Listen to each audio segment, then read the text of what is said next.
great.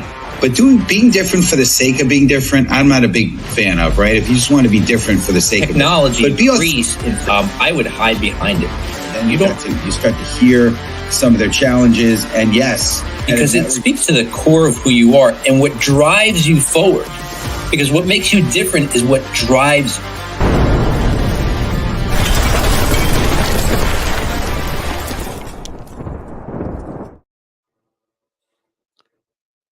What's going on, friends? Steve Spiro, the Master Connector, coming at you live and direct. And I am flying solo. My good buddy, friend of 25 plus years, Rob Genovese, is having fun in the sun right now down, I think he's at the shore, getting some beach time.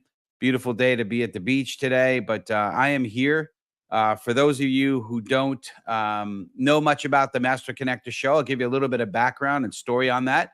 I know Rob kind of does a really good job of setting things up. So, I was doing a bunch of stuff on LinkedIn, growing my LinkedIn and kind of minding my own business, but also wanting to grow a speaking career, as I continue to grow that.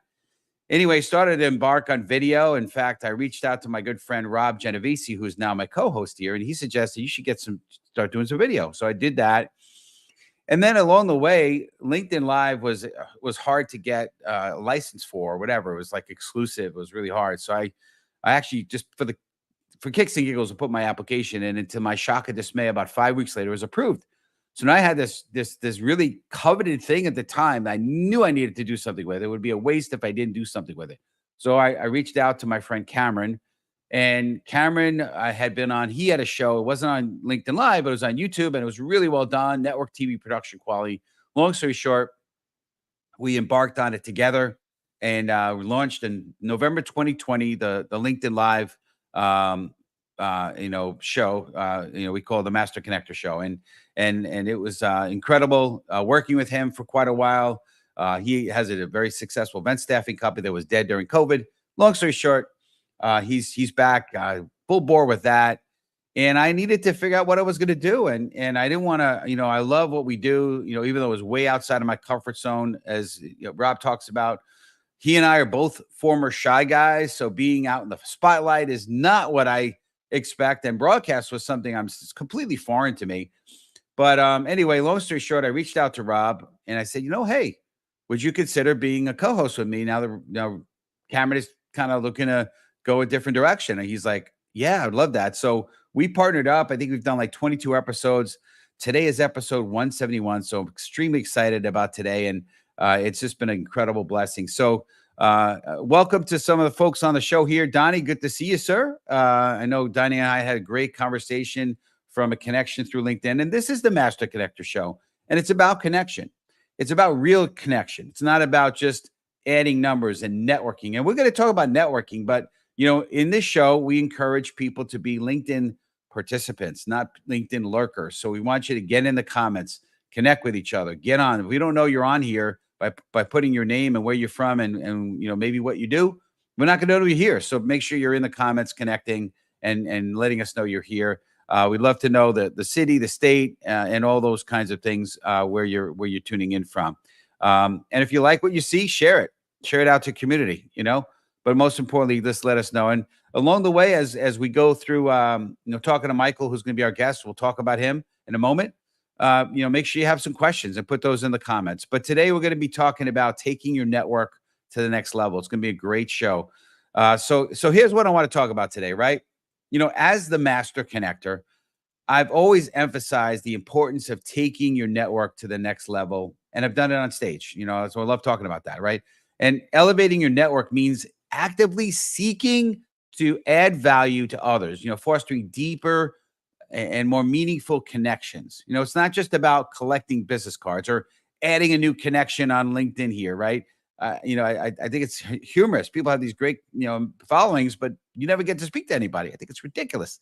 But building relationships that are mutually beneficial and rooted in trust. I mean, I'm a huge believer in adding value and being others focused and being a go-giver. It's a big part of our community, part of the essence of our show. And Yolanda is on here with us. I appreciate you, Yolanda, checking in here. Great friend of the show. Yolanda, the show's not the same unless you're here with us. So I appreciate you. But leveraging platforms like LinkedIn effectively can amplify your reach and influence, connecting you with like-minded professionals globally, right? Personally, personal storytelling, plays a crucial role in this process, which allows you to share your journey, inspire others, and create a sense of community, which again, another part of our pillar of our show, right? Building community, growing connections. But remember, a strong network isn't just about quantity. It's about the quality of your interactions and the genuine connections you've cultivated. Again, why being connected? I say this all the time. I get on a connect call. What the heck is the sense of being on, have a new connection unless you know something about them beyond what's written in the profile? So I'll take it beyond the screen, take it outside of the platform, right? But by being authentic, again, another pillar here, right? Intentionally and be service oriented, you can transform your network into a powerful catalyst for personal and professional growth, right? Another pillar, right? Being others focused, being a go giver. So it is going to be an incredible show. I know you're going to get some incredible value from today. So if you're ready, I want you to go into the comments right now. Again, we're participants, not LinkedIn lurkers, right? So type in hashtag Let's Go, and I am going to introduce our amazing guest for you guys, and you're going to love him. So Michael Falato. Michael is the founder and CEO of Full Throttle Falato Leads. He has over 25 years of enterprise sales experience, lead generation, and recruiting automation. He is a U.S. Air Force veteran. Thank you for your service, sir. As well as a Brazilian Jiu-Jitsu black belt, Muay Thai student. Muay Thai is another art martial art, if you don't know what that means. He's also a tenor saxophonist. Whoa, you're right. Michael has sold to the NFL, UFC, AT&T, Sprint, Invesco, CBS, and hundreds of other Fortune 500s and startups. He knows that producing quality leads and making appointments can be a huge drain on resources. So he has started his own lead generation automation company. He's also a USC AF veteran, a solid guy all around. I mentioned the veteran part, with over 25 years. So it's going to be incredible. So if you would, please welcome to the stage and give him an incredible master connector welcome on the comments, Mr. Michael Falato. How you doing, sir? Important his duty, sir. Absolutely. Thank you again for your service. We appreciate you big time. Thank you. And we got some people chiming in here. So, all right. So yeah, if you want, maybe just a second on a little bit more about you, and then I'm going to get into some questions, if you would, because the audience wants to hear your perspective, because you've done an incredible job and you've got an incredible, background and resume, if you will. Yeah, I've been in sales for 25 years and was always just hustling to get leads and figuring out, is there a better way of doing this? Work smarter, not harder. So that's kind of how I got into this business. And I help other folks just kind of spend more time selling, less time hunting. So that's really what I'm doing in life. I really enjoyed the sales game, and just like the show, and just like when you get on a meeting, don't make it about you. Talk about how you can help them. And that's what I love about what you're doing, Steve. I appreciate your big time, Michael. So listen, we all know, or many of us know about Simon Sinek, and he did the Golden Circle TEDx talk, which, by the way, at some point I will be on TEDx stage. You count that, take that to the bank. But he did a great talk on the Golden Circle and did a book called Start With Why, right? So we want to talk about why. So community, type in hashtag why as we get into this next question, right? So why, the question is, why do you feel that you want to take things to the next level? What would be the why behind taking your networking to the next level? Are you asking me or your audience right now? I'm asking you, actually. Okay. Sure. Okay. And the audience, you could chime in too, audience, please. Feel free to. Well, you have all these connections of 25 years, 50 years, whatever, however old you are, whether it's 5 years you've been in business. Most people are not taking advantage of their own contacts and figuring out how to keep in touch with them, or they're doing it manually. So a lot of people are thinking about, like, how do you automate things? How is AI, how is ChatGPT going to get involved in what they do? The whole idea is to take out the monotony approach of what you're doing and spend more time being strategic, coming up with problems and solutions that you can help them with, and making messages about who cares, so what, why you tell me this, how does it help me, with my company, and how does it make me money, and who have you done this for? Not, I do this, I sell that, and I have features and functions. That's sales.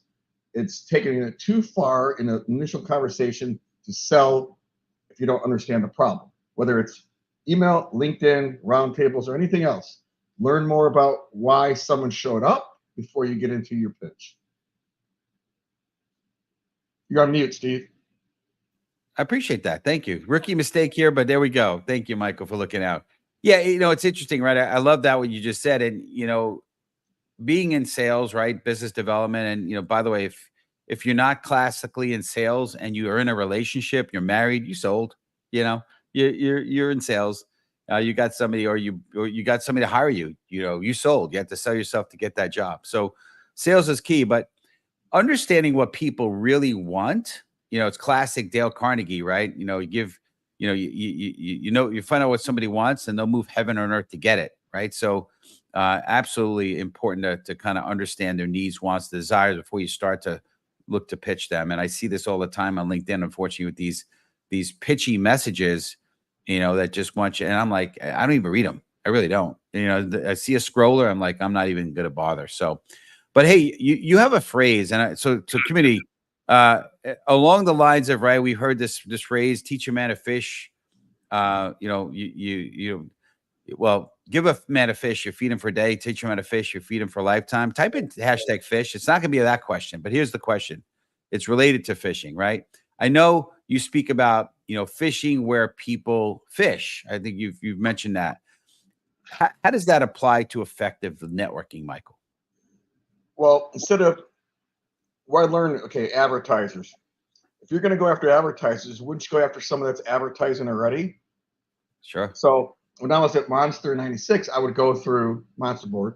I would go through the job listings and go, okay, who's posting jobs right now? I'll go after those people because they already understand that classified ads is how you get people to apply for jobs. So I started that whole approach, like advertisers advertise, fish for people fish. If people are going to the event, trade show, and it's about what you do, why wouldn't you go after that list first? I see you're speaking, I see you're attending, I see that you're exhibiting. I wanted to have a cup of coffee with you while I'm there, or let's set up a virtual cup of coffee before and after. Use those as anchors, is what I call them, but fish where people fish. There's intent data, there's signal data, there's job posting data, there's intent data around what they like, what technologies they use. All this should be tier one, who I should go after. You have a TAM, total addressable market, but who is most likely to be interested in what you do, and start there. So fish where people fish is basically work smarter, not necessarily harder. I love that. Yeah, I mean, it seems like common sense, right? And but I heard this years ago. Common sense is not so common, right? So but hey, we sort of started to talk a little bit about strategies. So I know we did one of the 5 W's back when I was in school. They talked about, when you're interviewing somebody, you go with the 5 W's. I want to talk about what. So community, type in hashtag what as we get into the next piece of this, right? And so, what strategies do you recommend for networking on social platforms like LinkedIn? Any particular strategies that you find have worked really well for you? Groups. You can join up to 100 groups on LinkedIn. There you go. Without automation, you could send messages to any of those people on those groups for free. You don't need the in-mail credits, which is like a way of mailing. I automate that, but I give these tips like you should think about doing this on your own. If you need help, great, use me. But groups are a big thing. Next thing is events. There's tons of events that even someone like yourself would host. And if there's 2,000 people going to the event and it's relative to what you do for a living that you'd sell, why wouldn't you scrape that list off of LinkedIn? You have to register first, then you can see who's attending, and scrape that list using Chrome extensions or some LinkedIn tools to extract those names, and basically make sure you hit those people, right? The last thing is events in person, right? You got exhibitors and speakers. Those are people you want to talk to as well. So that's very important. I love it. One of the things that I'm doing a lot more nowadays is I'm back actually visiting audio rooms. LinkedIn now has the audio. It took what I guess Clubhouse was doing, and they took it now and now apply it in this platform, which I think is way better because Clubhouse was cool, but it was pretty kludgy. There was some things you couldn't do, but I Yeah. love getting into Clubhouse, and then you can actually not. Sometimes you could. Well, not only do you see the who's there. Challenge with the LinkedIn video, like we're on here, is unfortunately unless somebody gets in the comments, we don't know who's here. But with audio, you could see everyone that's attending, and then you could go and do a connect request. You could check out their profile, or even better, if you hear them speak, and you're like, okay, that person is interesting to me. You can now go ahead and it's a little bit more manual. You're talking a little bit more of a automated process, but I feel like that's a good way to expand. And then what I also like to work on, use is the tool that LinkedIn has, which is it's called nowadays Grow. Like there's two tabs up on LinkedIn when you go into your network. One is on Catch Up, which Yep, I is see like it. I like Catch Up a lot. Congrats on your anniversary because when you have 29,000 connections like I'm at now. Yeah, I could add more, but I have there's a great book I read years back, and it's called Acres of Diamonds. And the story of the book is this guy is he always wanted to go and chase his dream and be very wealthy, and he knew he wanted to go and on this great adventure to find diamonds, and he wound up traveling, and he basically became bankrupt, and he had to sell his house, and because he didn't find his treasures. Obviously, he just spent all his money. Well, the new family that took over the house, they're looking outside the kitchen window, and they look and they see it's a stream in the back of the house, and they see something sparkling or shining, and they went and investigated, and it turns out there were diamonds in the stream, and he went traveling the world to find the diamonds. Yeah. Meanwhile, they're right in his backyard, right? So acres of diamonds. So a lot of times we have gold. There's gold in then our hills, right? Yeah. There's gold in what we have, right? We have, my case. So I like to leverage the chat. But the other one that I really like to work with is Grow, right? So there's a section that again, I don't pay for LinkedIn Premium. So I like to leverage what I can for free. I'm not cheap. I just want to I'm frugal, right? Like why spend if you don't have to spend, right? Now, So you do need Sales Navigator to be very successful in LinkedIn. you can, but I'm just going to give for those who don't want to invest. This is my technique, right? So and that is because you get a certain amount of searches on LinkedIn because you could search for a particular, if you want to search for, I don't know, my case, event planners is a good contact for me. So you search event planners, you're going to run out at some point. There's a certain amount of finite number of searches you could do on LinkedIn when you don't have the paid for version. Right. Well, and a way around that is you can actually use, excuse me, the you may know section under Grow, and it says, hey, under this category, your recent searches, your recent activities, these might be good people you should connect with, and you don't leverage those searches. So just another way to do it. But there's lots of cool things you could do with LinkedIn. But anyway, community, I want to make sure that we understand that today we're talking about taking your network to the next level. And please, if you have any questions for Michael, he's an expert. Please put it in the comments, or just in general, we could talk about it for sure. All right, so because we're talking about next level, community, type in hashtag next level because we want to talk about that now. And here, what are some unique strategies, Michael, that you've found? And I know you mentioned some strategies, and that's cool. And maybe it's redundant, but what are some things that you feel that are unique to take things to the next level with in terms of your network?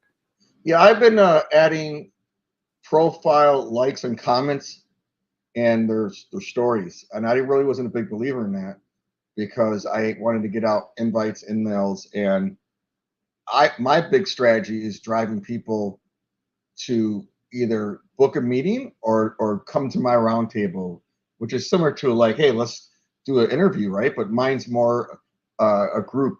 Everybody gives 2 ideas and you get back 30, and that's kind of what gets you a lot of leads too. Is kind of give to get. But every message should be, why should I care, right? And if you use connections and comments as a way to kind of just warm up the lead, that's really the best way to do it. There's ways to pull data from LinkedIn and get their email addresses. We were talking about LinkedIn Sales Navigator. If I want to pull everybody that Steve Spiro is connected to and say, I saw Steve wanted to say hi. It's real easy for me to do without even asking you. So there's ways to kind of see second, third connections, who's associated with who, for me to pull from everybody from a group and automate that whole approach to those people. I send out 5,000 emails, invites, messages on LinkedIn a month. It's virtually impossible to hire a virtual assistant, or if you're doing it yourself, it's really not a great way of going. So again, be more strategic in life. There's not. I can tell you, this is the way I've done it the whole my life. Well, great, good for you. The problem is you're doing it. You keep on doing the same thing over and over. You expect different results. You're not. And just because you've been doing it that whole time doesn't mean that's an old way of thinking. I'm 53 years old. I'm constantly changing what I'm doing every single day because there's good ways and bad ways of doing things and better ways. Yeah. I appreciate that. You were just talking about Einstein's definition of insanity, right? Doing the same thing over and over again. So Yolanda, who we appreciate big time, Yolanda has a question. And you come across on this. What are some ways to leverage LinkedIn Sales Navigator beyond what you probably already talked about already? Anything else? I would say there's a button that says posted on LinkedIn recently. They're active, right? There's intent data switch now. You can do that. There's so many different ways to kind of think about fish for people, fish approach, right? Think smarter, better, faster. If they're in a group, they're seeking information. If they go into an event, they're raising their hand. Just be careful of going after people that are at every event, which means that they don't have much to do. Like if I have someone coming to one of my roundtables every month and always available, you got to have someone that's actually in the business and making money to help you make money. If it's someone just there to network, great. I don't want to do that with the same people every month. So it's just make sure your targets, your CAM, your addressable market, your ICP, your ideal customer profile is thought about and strategically filtered. And then your A/B testing your content, your approach. Why should people care with the A/B approach? Because you're going to see that works and that doesn't. Let's stop doing that. But the biggest thing that I've learned is stop putting out what you do and start asking them if they want to be on something like a podcast, like your show, like my roundtables, like a mastermind, or come to an event, give something versus sell something. I love that. That's right up my alley. I mean, and it's not just my alley. It's the way it is, right? It's the with them, right? In sales, the what's in it for me. You want to give something, and I've had really good success on getting people to take a call with me, and I'm not trying to sell anything, and they feel that, they understand that, and after they're done talking to me, they know that I wasn't trying to sell them anything, but I've had some amazing collaborations, and I've had the best 3 financial years of my life. I believe it's because of that mentality of making sure I'm giving versus taking, right? So I love that. You're earning trust. You're earning you're building relationship. It's like that's the key thing. Get the door open and then see if there's a fit. But there was a video, if you look at it, like show someone throwing up LinkedIn messaging in real life. I forgot where it was. And so someone would walk up to hey, I'm Michael Falato. I do lead generation. And like people are like, what the hell? Get away. That's what it is like when you're sending someone. If you connect with someone, you just throw up on them, an email, especially on LinkedIn, you're going to get kicked off of LinkedIn and get LinkedIn jail. So or just not be effective. Yeah. Think about how you like to be talked to. Yeah. And make a common sense thought of maybe I shouldn't sell so fast. It's business dating, like dating in real life. Are you going to tell someone, you are so beautiful, I want to marry you? Well, you might scare that woman off that day. Definitely. For sure. So, that's a great analogy. Try to sell something too fast. So don't sell. Learn about them. And ask 3 to 4 questions of that person's answers, right? So you told me you're not getting enough leads. So tell me about your lead gen approach right now. Do you have SDRs? Do you have a sales team? What automation tools? I'm asking all these questions, and the first question is, what brought you to the table today, Steve? Why did you take this call? And they tell me everything I need to know without me being pushy, salesy, or investigative reporting style. It's more about naturally curious to want to know and be authentic. Absolutely love that. So we're getting to this time just flies by. Trying to keep the show to 30 minutes has been amazing. So we have a couple of questions. I'm gonna try to sneak in here. It's funny. It's funny. So type in hashtag effective, right? But you mentioned, hey, you marry you, whatever. I don't know about you. I don't know if any one of the other people in our community here are getting these questions and these emails. And oh, this is a question from Donnie. So we're going to get to you, Donnie, in a minute. Let me just finish my thought. So I get these messages from people from China, India, not only on LinkedIn but also on my cell phone, random questions because they want to try to create a relationship, and I know it's a scam, right? But here's the real question, and this is a legitimate question here in terms of effective. Michael, what are some effective ways to maintain and nurture professional relationships remotely? What's your perspective on that? That would be my roundtable approach. Okay. Yeah. Giving them the whole idea is make them feel special. Would you like to be a featured guest, special guest speaker, special guest, whatever it is? That's kind of a way to kind of keep them entertained or engaged. If you give 2 tactics that you've learned and get 20 back, that's a pretty good tool for you to get them on. And you're learning something, I'm learning something, and everybody else is learning something. So that's the kind of way to do it. On my automation approach, I basically will like their comments, follow them, and again, if you're doing this manually and doing this like while you're watching TV, you could be cramping your thumb. It's a really bad approach just to do this by yourself. Yep. I appreciate it. Well, I want to just call out an amazing former co-host of mine, Cameron Toth. I don't know if his ears were ringing because in my opening statement, I talked about you, Cameron. So I appreciate you being on here with the show. And welcome to LaCharles James. I'm not sure if we're connected or he comes in through you, Michael. But and I want to get to Donnie's question, and then I think we're going to stop there. So maybe you can help this for him here. How do you start building your network, and what are some great principles to follow? Donnie asks. So basically, by building your network, you don't do it manually, right? You join groups, which a lot of stuff I mentioned earlier. Join groups on LinkedIn. Make sure you're looking at local and regional and national and international groups that you can join.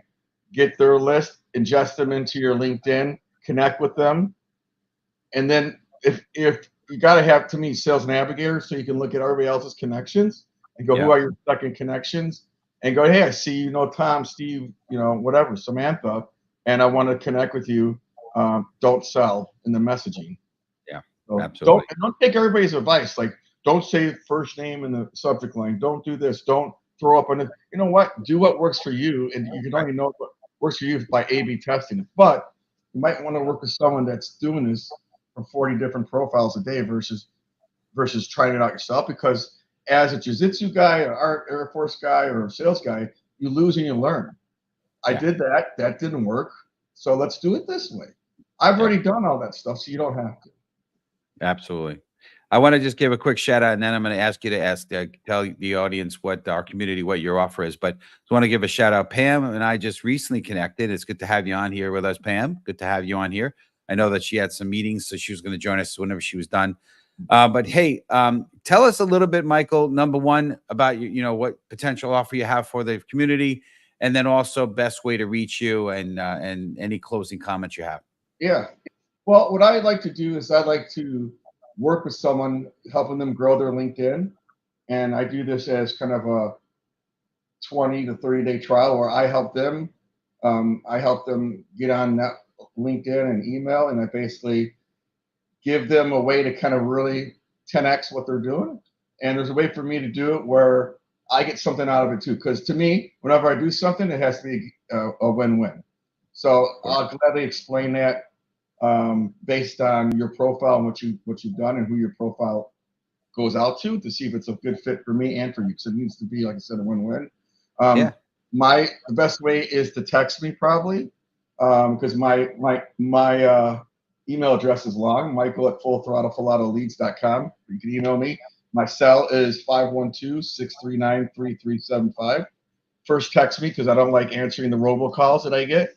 Just like email, LinkedIn, you gotta earn some trust before you reach out to somebody. And to me, you only call people now that you've built some sort of rapport up to, because I don't think anybody's answering the phone. So this automation approach on email, LinkedIn is important. When you get phone calls, it goes bleep, and I know it's a call center. I hang up.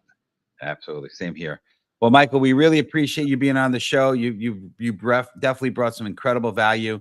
I'm going to put you in the green room if you're around to stick around to say goodbye. But thank you again for all you do, and I know the community appreciates you big time. Appreciate you, sir. Thank you.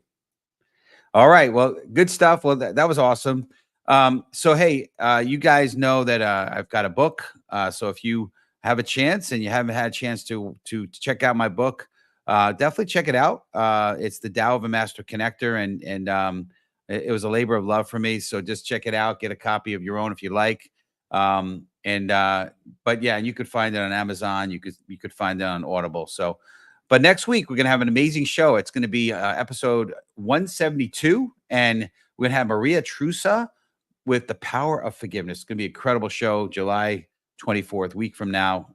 Same bad time, same bad channel. If you love what this has been for you, share it with the community. Make sure you're liking and sharing. We appreciate that. And again, Yolanda, we appreciate you and everyone else that was on here today. And go to the Master Connector show, right? If you want to check out more, kind of learn what some of the next up and coming episodes are. If you're interested in being a sponsor of an episode, go to masterconnector.show and you can learn more. But I want to close with a statement, right?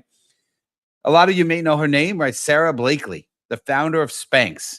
She took her network to the next level by persistently reaching out to influential people in the fashion industry. Despite initial rejections, her strategic approach and determination led her to connect with top Neiman Marcus buyer, which eventually catapulted her brand into the spotlight. This pivotal connection not only transformed her business, but also underscored the power of tenacity and strategic networking in achieving extraordinary success. Remember, folks, it's not about being shy, like I was, right? Just reach out. Let's reach out. You never know who you can help or who you can inspire and be a blessing to as well. So let's make sure to be that light for sure. And we will see you next week. Same bad time, same bad channel. Appreciate you guys. And you got to hear some of their challenges. And yes, because it speaks to the core of who you are and what drives you forward. Because what makes you different is what drives you.